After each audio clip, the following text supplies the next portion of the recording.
Okay, so we're back for chapter 9. We're going over interest groups in this lecture.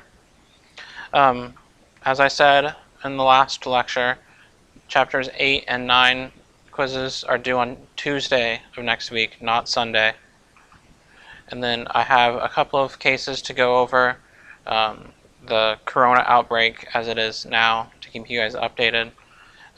So watch those. As always, cases can be on the next midterm. So, as you can see here, we talked about campaigning in the last chapter. Lobbying is almost twice as much money spent on lobbying as is all political campaigns in the United States. There's $6.5 billion spent on lobbying.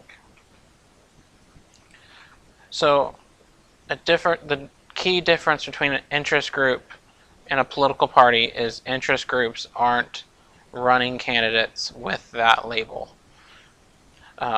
Interest groups will help support candidates running, but they only seek to influence public policy through candidates, not by running candidates. And interest groups usually have a more narrow focus than political parties. Interest groups only focus on a key or a few key issues versus political parties having broad swaths of issues that they discuss.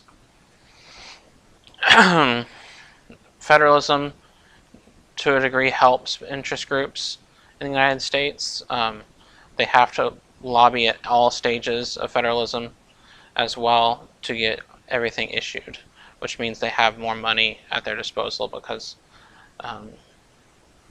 they have to have a broader impact. They also have to gain influence early with some candidates.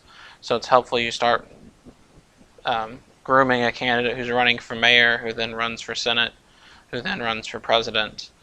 You have that long connection with them. You can help them get there to get more influence in what happens in policy. Interest groups are formed because people have an issue that they care about, and forming a group gets them more access to other politicians or bureaucrats because there's more of them. So we have two different distinctions of interest groups. We have economic groups. These are your labor unions. These are Wall Street lobbyists. These guys are coming in with business groups, labor groups, farms, professional groups. You could have teachers in this, doctors in this, lobbying for professional help, whether it be more funding for healthcare or whatnot. Then you have citizens groups or non-economic groups. These usually have a goal or policy that they're trying to get passed. This could be a lot of abortion groups would be in this category. Gun rights to an extent, while the NRA is also a lobbying group for gun manufacturers. So they would also be an economic group as well as citizens group. They usually have a material incentive that they're trying to get passed with citizens groups that aren't trying to, or not, purpose of incentive versus material incentive. They're trying to get an issue passed while economic groups are trying to get more money for themselves. They have a wide swath of issues that these groups will touch on, not just the big ones like abortion and gun rights. They are usually single issue groups. There are groups that have specific populations that they are trying to work with, like social grouping, such as NAACP can be a citizens group.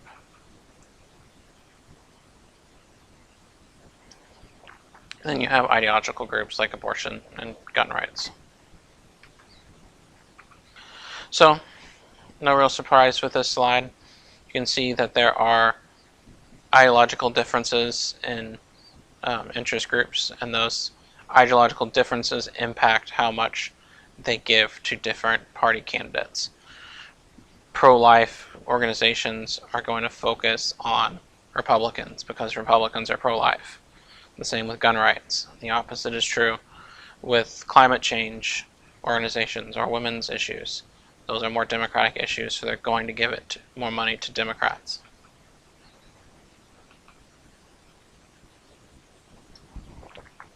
There are far more citizen groups, or I can't even read my own slides. There are far more economic groups than citizen groups. Citizen groups get more press, but for the most part, economic groups are the biggest spenders and the most lobbyists that you would find. 65% are economic versus 35% citizens. Economic groups have far more resources. They're working on behalf of businesses and unions. They have far more funds given to them versus just donations coming in from citizens. They're always going for a private good, which is a good that helps them, versus collective goods, which is what non-economic groups want. And these can suffer from free rider problem that we've discussed in class. So size for these groups can have advantages and disadvantages. For the most part, business groups are smaller. They are more efficient this way. They have less individual lobbyists there. ARP is a different organization. They have massive numbers. They have letter writing campaigns that they send to congressmen on behalf of Medicare and Medicaid. So we're talking about lobbying here. Lobbying is just groups' efforts to influence public policy by contacting public officials. So if you take out an ad on TV, that's not directly lobbying. You take out an ad on a park bench that you know a congressman sits on every day and directly stating it to him, probably lobbying. But most of the lobbying in this case is schmoozing politicians. This is trying to get votes, donating money to campaigns, buying dinner for them, vice versa. We have inside and outside lobbying. These inside is common with individual lobbyists that work on the Hill, have close relationships with policymakers, and can get more of the schmoozing done. Some groups rely solely on inside lobbying. This is going to be a lot more of the business side versus the economic business side versus the citizens groups.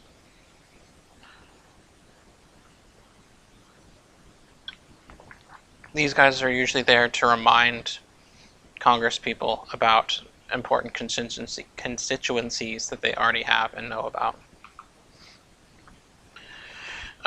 Outside groups, outside lobbying is trying to bring the pressure in on a policymaker on a certain issue.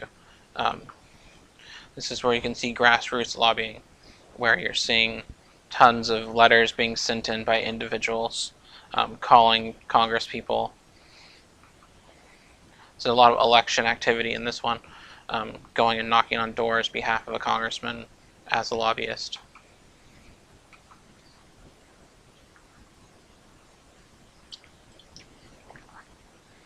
So a lot of arguments that lobbyists make now is providing statistics and evidence that backs up their position to legislators to get them to come to their side of thinking.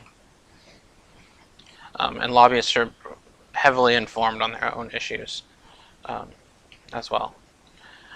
This can lead to a revolving door of individual legislators that have a great deal of interest in a certain lobby. If they lose elections, they might revolve right back into being a lobbyist on an issue themselves to lobby the government. Money, no surprise here, is a key element. Giving money to elections. The amount of money that is given to these policymakers is staggering. And lobbying takes place not just in the legislature, but in all three branches of government. lobbying groups or interest groups have web of influences, is sometimes called the Iron Triangle. These are bureaucrats, Congress legislators, or lobbyists that all work together on a certain issue that benefits all of them. Some sort of common issue that they all share. And we have issue networks. This is becoming a bigger thing of informal groups, especially when you think of like online. You can have coordination more across the public and across the bureaucracy to focus on some certain issue. This is something that can easily be flipped on a lot of the times for lobbyist groups. Bring in tons of connections that can pressure different policymakers on an issue. I mean, we have easier ways to communicate now, so we see issue networks becoming more and more prevalent.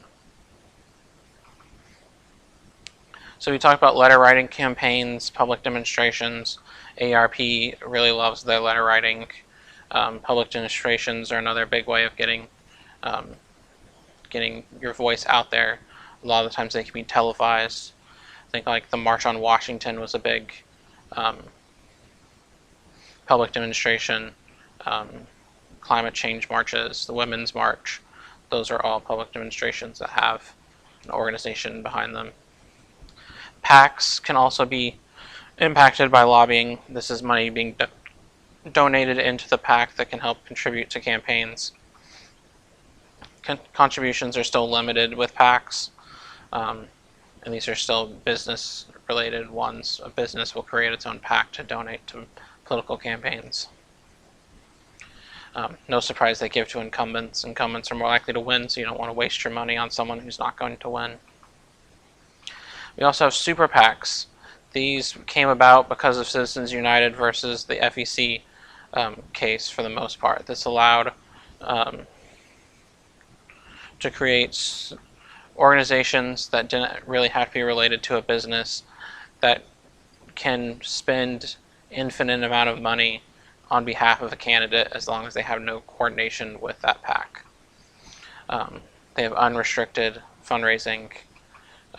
They don't have to disclose who gives them money either, so you can give them billions of dollars to some nondescript super PAC and spend it, and no one knows that it all came from the Koch brothers or from Michael Bloomberg. So we have pluralist theory. This is a big idea with interest groups, this idea that having organized groups and allows for more of a voice in the public, which allows for more sound governance. When people are organized together, they're more likely to get attention and get issues passed.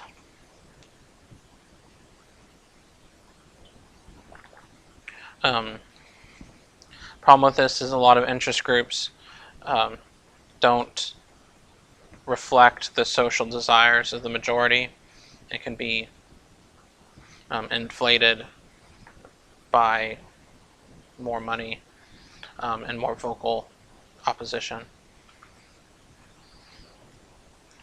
So the government is supposed to serve for the interests of the majority but protect the minority. A lot of the times public interest can go against the minority as well, and interest groups can help exacerbate that. You would also expect to have more multiple interests in a pluralist society.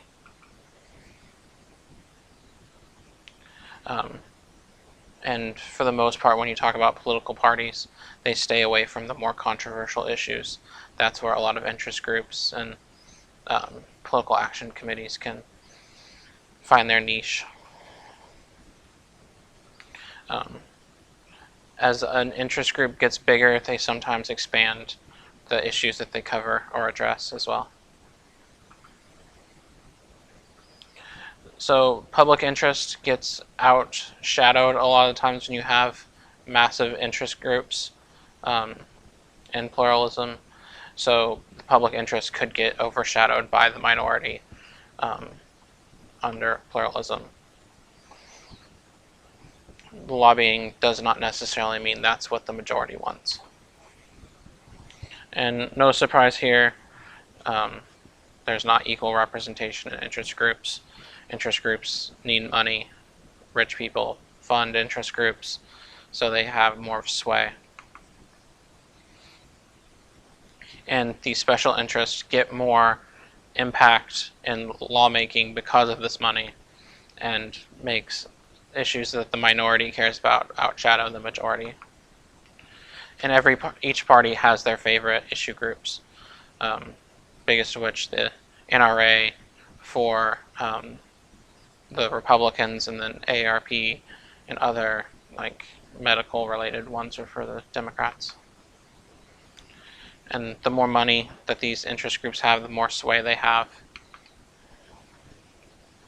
I already talked about that, yeah. So there's a Madisonian dilemma in all of this. So in free society, everyone should be pursuing their self-interest, but we have checks and balances within the government to help limit these self-interests and the influence of the special interest groups. And those special interest groups can help pursue some self-interest more than others. And some groups can get too much sway in what they're saying versus other individuals making the voice of some greater than others. So that is it on interest groups, much shorter than the political parties from Chapter 8. But remember to do both your quizzes this weekend. Your curved midterm grades are up on MyTC as well. So check those. And I will see you guys next week.